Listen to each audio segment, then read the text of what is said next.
Pour notre mois des mers sur Mélodie d'Azur, nous accueillons aujourd'hui le premier citoyen de Saint-Raphaël, Frédéric Masquelier. Bonjour monsieur le maire. Bonjour. Comment allez-vous en ce début de mois de janvier ? Ça va bien, c'est une période très chargée avec les vœux. C'est beaucoup de rencontres avec les Raphaélois, ce qui est toujours un moment agréable, un moment d'échange, de partage. On fait un peu le bilan sur l'année passée, puis on se projette sur celle à venir. Justement, on va faire un bilan de cette année passée 2024. Vous nous diriez quoi aujourd'hui sur Mélodie d'Azur ? Positif, négatif, comment vous la qualifieriez cette année 2024 pour votre commune ?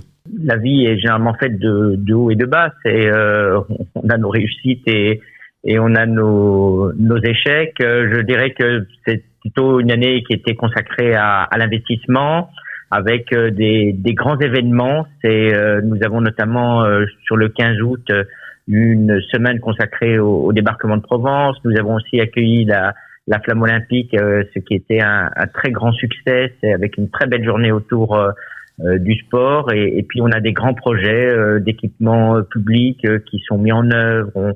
On a également ouvert les cours d'école aux plus jeunes en dehors du temps scolaire. On a avancé dans la réfection et la rénovation des tennis, du golfe de l'Estérel. Donc c'était une année très riche en travail. Quels sont les projets, les aménagements, les infrastructures pour votre commune, vos priorités en somme pour cette année 2025 à Saint-Raphaël ?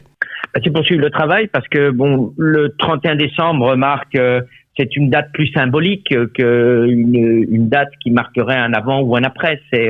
Donc on poursuit les réalisations qui sont en cours. Vous avez tout particulièrement la promenade des Pins qui est le grand projet mené avec la ville de Fréjus, qui consiste à refaire entièrement avec une arborescence remarquable. On aura à peu près plus de 1000 arbres.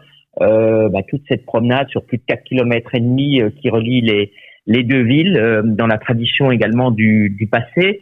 Et puis c'est achever les travaux de réaménagement du golfe de l'Estérel, comme je l'évoquais. Nous aurons l'occasion également d'inaugurer la livraison des tennis. Et puis c'est également une année qui sera consacrée aux services de proximité, ces petits services du quotidien qui sont demandés par la population et qui a raison d'être exigeantes, et sur lesquels nous avons aussi le devoir d'être toujours présents et toujours meilleurs. Alors je vais revenir sur la promenade des Bains, le grand chantier, vous l'avez dit. Quel est vraiment ce projet ? Est-ce que vous pouvez nous le détailler ? La promenade des Bains, nous avons une promenade de bord de mer qui relie la ville de Fréjus et de Saint-Raphaël sur plus de 4 km et demi. Ça n'avait pas été refait depuis multiples décennies. Et on a comme projet de refaire tout cet espace public, de redonner plus de place aux piétons, d'avoir également d'autres modes de circulation, et puis autour d'une arborescence remarquable où nous aurons plus de 1000 arbres, comme je l'évoquais, 50 arborescences différentes, une végétation remarquable, pour en faire un lieu qui sera unique sur la Côte d'Azur. On continue à se projeter sur cette année 2025 qui a commencé maintenant depuis quasiment une dizaine de jours. Quels seront les temps forts culturels, artistiques pour l'année 2025 à Saint-Raphaël ? Alors nous aurons la poursuite des événements et des animations que nous avons chaque année, avec les concerts, avec le théâtre du Forum et sa programmation, la vie associative, culturelle qui est évidemment très riche, les conférences avec des temps forts. Nous avons des rendez-vous autour de la philosophie avec Roger Paul Droit et Monique Atlan. Nous avons les rencontres de l'avenir avec Nicolas Bouzou. Nous aurons le printemps des technologies. Nous aurons un rendez-vous avec l'histoire également avec Virginie Giraud. Nous aurons également nos conférences de 18h59. Et puis nous aurons également un fil rouge où en matière culturelle, nous souhaitons donner une importance toute particulière cette année à la langue française, à l'orthographe, à sa grammaire, à la conjugaison, les belles lettres. Et Saint-Raphaël aura toute une série d'événements au cours de cette année, qui sera consacré à la valorisation et à la promotion de notre langue à laquelle nous sommes si attachés. Riche programme pour Saint-Raphaël cette année. On change complètement de sujet, on parle des seniors maintenant. Quel accueil est réservé véritablement à Saint-Raphaël pour les seniors, pour les 60 ans et plus? Saint-Raphaël est une ville où il y a beaucoup de seniors. C'est près d'une personne sur deux parce que c'est une ville qui est très attractive, qui est douce à vivre, qui est sécurisée, dans lequel vous avez un tissu associatif aussi qui est très riche, qui permet de faire vivre la ville autour du sport, autour de la culture, avec une programmation qui est vraiment très riche.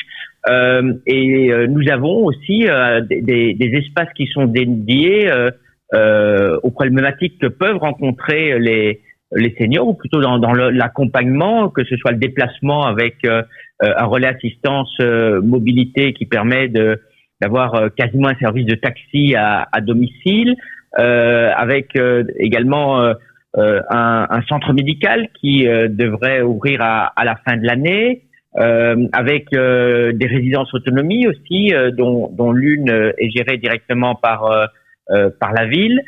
Donc on voit que on essaye de couvrir toute la seniorité dès le début de la retraite jusqu'au grand âge, parce que c'est également aussi des problématiques qui sont différentes, avec aussi une élue qui est dédiée, qui est une médecin, qui est une personne qui était chargée du service gérontologie aussi à l'hôpital, et qui nous fait bénéficier de son expérience aussi à travers ses fonctions d'élu aux seniors et à la santé. Pour terminer, Frédéric Masquelier, c'est la tradition sur Mélodie d'Azur pour conclure les différents entretiens de ce mois des maires. Est-ce que vous voulez souhaiter vos vœux à nos auditeurs sur Mélodie d'Azur pour bien commencer cette année 2025? Évidemment, je crois qu'on peut tous se souhaiter le bonheur, la prospérité, la réussite pour soi-même ou pour sa famille et ses proches, et puis la santé, parce que ce n'est pas un exercice de style que de le dire. C'est la première des préoccupations.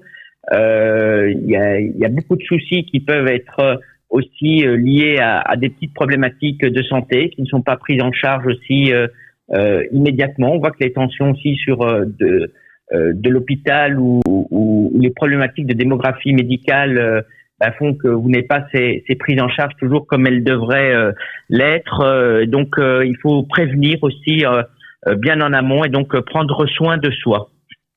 Frédéric Masquelier, maire de Saint-Raphaël, était avec nous aujourd'hui sur Mélodie d'Azur. Merci beaucoup.